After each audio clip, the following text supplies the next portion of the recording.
નમસ્કાર મિત્રો, જય હિન્દ જય ભારત। મિત્રો, શું તમને ખબર છે હવે ગિરનાર જવા માટે હવે તમને નિયમને પાલન કરવું પડશે। જે પણ યાત્રિકને ગિરનાર ચડવું હશે તો તેમને ફરજિયાતપણે તમારું આઈ કાર્ડ આઈડી પ્રૂફ સાથે રાખવું પડશે, ફરજિયાત છે। કારણ કે મિત્રો તમને ખબર હશે કે ગુજરાત સરકાર દ્વારા તાજેતરમાં એક ખૂબ જ સારો નિર્ણય લેવામાં આવ્યો છે કે ગિરનાર ઉપર જે પણ યાત્રિક ચડતો હોય છે તેમની આવક અને જાવક એટલે કે જે લોકો ચડે છે અને પાછા ઉતરે છે તેમની નોંધણી રહે અને કેટલા લોકો ચડે છે ને કેટલા લોકો ઉતરે છે તેની પણ માહિતી મળે તે માટે ફરજિયાત છે નોંધણી માટે। એટલે કે આવનારા તમામ યાત્રિકોને ફરજિયાત નોંધણી કરવી પડશે। મિત્રો, એનું મેઇન કારણ છે કે તાજેતરની અંદર સિંહ એક બાળકને ઉઠાવી લઈ ગયો હતો જંગલની અંદર અને તેનો શિકાર કરી અને તેને મારી નાખ્યો હતો। એટલે સરકાર દ્વારા સુરક્ષાના કારણોસર અવારનવાર આવા કિસ્સા બનતા રહે છે ગિરનાર ઉપર। તો આવો ઓનલાઈન રજીસ્ટ્રેશન કરેલું હોય તો કેટલા લોકો ઉપર ગયા છે અને કેટલા પાછા આવ્યા છે તેની નોંધ રહે। અને સિંહો દ્વારા જે પણ બાળકને લઈ જવામાં આવ્યું છે અને તેનો શિકાર કરી અને આવી દુઃખદ ઘટના બની છે તે આવી ઘટના ન બને તે માટે સરકાર દ્વારા ખૂબ જ સારો નિર્ણય લેવામાં આવ્યો છે કે અને બીજી કે સુરક્ષા ખાતર પણ આ નિર્ણય લેવામાં આવ્યો છે કે સિંહો દ્વારા અવારનવાર આવા ઘટના ન બને તે માટે સરકાર દ્વારા ખૂબ સારો નિર્ણય લેવામાં આવ્યો છે। સરકારને પણ જલ્દી તપાસમાં સમય મળશે કે કેટલા લોકો નીચે ગયા છે અને કેટલા પાછા આવ્યા છે તેની પણ માહિતી સરકાર પાસે હશે। તો મિત્રો, ખાસ ખરેખર તમે જ્યારે પણ ગિરનાર પ્રવાસ કરો ત્યારે ફરજિયાત તમારું આઈડી કાર્ડ સાથે લઈને ફરજો। જેમાં તમારું આઈડી કાર્ડની અંદર આધાર કાર્ડ છે, રેશન કાર્ડ છે, પાન કાર્ડ છે, ચૂંટણી કાર્ડ છે। મિત્રો, આવું કોઈ પણ એક આઈ કાર્ડ જે સરકાર માન્ય હોય તે લઈ અને તમે ગિરનાર જઈ શકો છો અને ગિરનારની મજા માણી શકો છો। અને મિત્રો, ખાસ કે ગિરનાર ખરેખર અદ્ભુત રમણીય પ્રવાસ છે। સૌરાષ્ટ્રનો પ્રવાસ એમાં ગિરનાર ચડવું એટલે ખૂબ જ મજા આવશે। તો મિત્રો, ખરેખર એકવાર ચોક્કસ ગિરનારની મુલાકાત લેજો। આમ તો કાળજો મક્કમ હોય ને કે લિફ્ટ તો 10,000 નો ઉપયોગ પગથિયા કર્યા ચડીને વગર ગુરુ શિખર પર તમે પહોંચવું ચાલતા કઈ જશો અઘરું તો નથી। ખૂબ મજા આવશે। જો ચાલી શકતા હોય તો પગથિયા દ્વારા તમે ચાલી અને ભગવાનના દર્શન કરશો, બહુ જ મજા આવશે। જય ગિરનાર। क्या आप जानते हो माउंट गिरनार हिमालय से भी पुराना है। हजारों साल पहले यहाँ ज्वालामुखी विस्फोट की वजह से 5 मुख्य चोटियाँ बनी हुई हैं, जैसे कि अंबाजी, गोरखनाथ, गुरु दत्तात्रेय, ओगढ़ अनसुया और कालिका। यहाँ पर टोटल 10,000 सीढ़ियाँ हैं, जिसकी शुरुआत गिरनार तलेटी से होती है। लेकिन अब उड़न खटोला की मदद से भी आप अंबाजी मंदिर तक आसानी से पहुँच सकते हो। वैसे तो आप गिरनार किसी भी सीज़न में आ सकते हो, लेकिन बारिश के मौसम में यहाँ की खूबसूरती कुछ अलग ही देखने को मिलती है। तो चलिए मेरे साथ इस पवित्र और बेहद खूबसूरत जर्नी को शुरुआत से शुरू करते हैं। गिरनार गुजरात के जूनागढ़ में राजकोट से 100 किलोमीटर और अहमदाबाद से 310 किलोमीटर के डिस्टेंस पे है। यहाँ पर आप पब्लिक और प्राइवेट ट्रांसपोर्ट की मदद से पहुँच सकते हो। यहाँ पर महाशिवरात्रि के दिन बहुत बड़ा मेला भी आयोजित होता है, जिसमें 10 लाख से भी ज़्यादा श्रद्धालु भाग लेते हैं। यहाँ पर हर साल कार्तिक सुद एकादशी से 36 किलोमीटर की गिरनार परिक्रमा भी स्टार्ट होती है, जो 5 दिन तक मतलब यहाँ से सिर्फ 5 मिनट का वॉक। મિત્રો, અહીંયા તમે લિફ્ટ દ્વારા પણ જઈ શકો છો।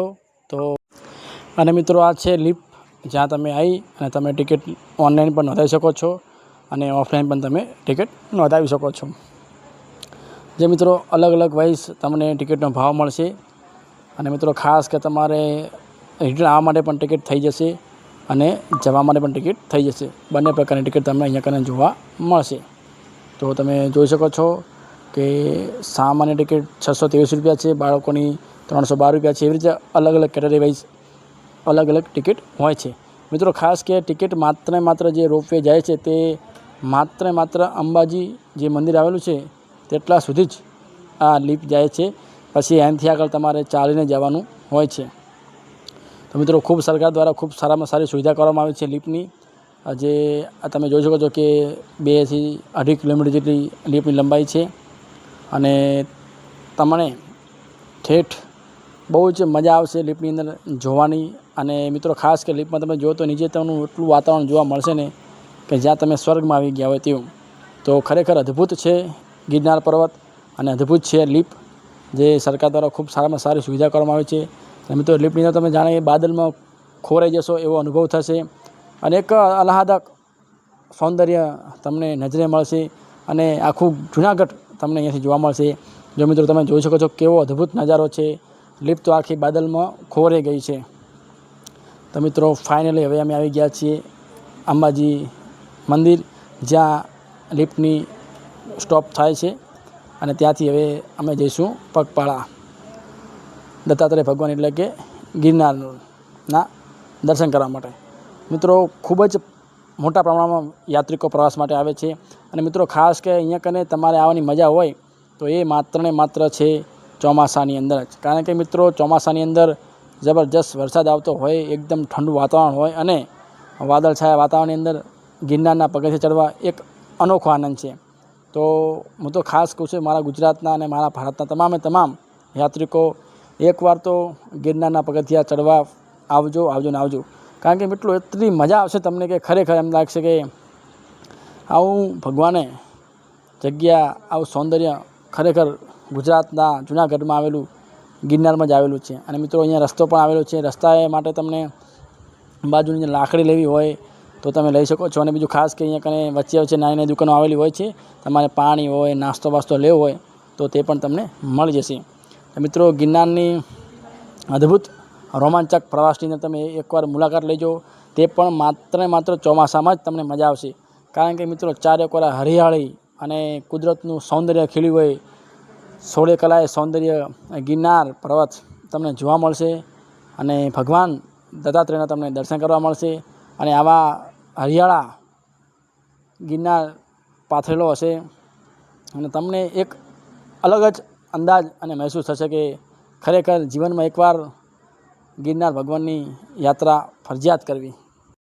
મિત્રો ખાસ કે તમે વચ્ચે ચાલતા જશો તો સીડીએ વચ્ચે અનેક પ્રકારના મંદિરો નાના મોટા આવશે, જ્યાં અલગ પ્રકારના જે આપણા ઋષિમુનિઓ બેઠા હોય છે, જે પોતાની ધૂણી ધખાવીને બેઠા હોય છે, તેમને પણ તમને દર્શનનો લાવો મળશે. થોડા મીટરે તમને આવી અલગ પ્રકારની ધૂણીઓ તમને જોવા મળશે. અને મિત્રો આ છે ભગવાન દત્તાત્રેય, જે ગુજરાતનું સૌથી ઊંચું શિખર છે. ત્યાં ભગવાન બેઠા છે. તેમના ચરણ દર્શન કરી અને ખૂબ જ ધન્યતા અનુભવવાની છે. તો આપણે હવે જઈ રહ્યા છીએ ત્યાં. તો મિત્રો ખરેખર ગુજરાતની અંદર આવેલું આ ઐતિહાસિક ગિરનાર પર્વત અને જ્યાં ભગવાન બેઠા છે તો આપણે જઈશું અને ત્યાં દર્શન કરીશું. અને તમામ લોકોને પણ વિનંતી કરું છું કે એકવાર ચોક્કસ ગિરનાર પર્વતની મુલાકાત લેજો અને તમને બહુ મજા આવશે.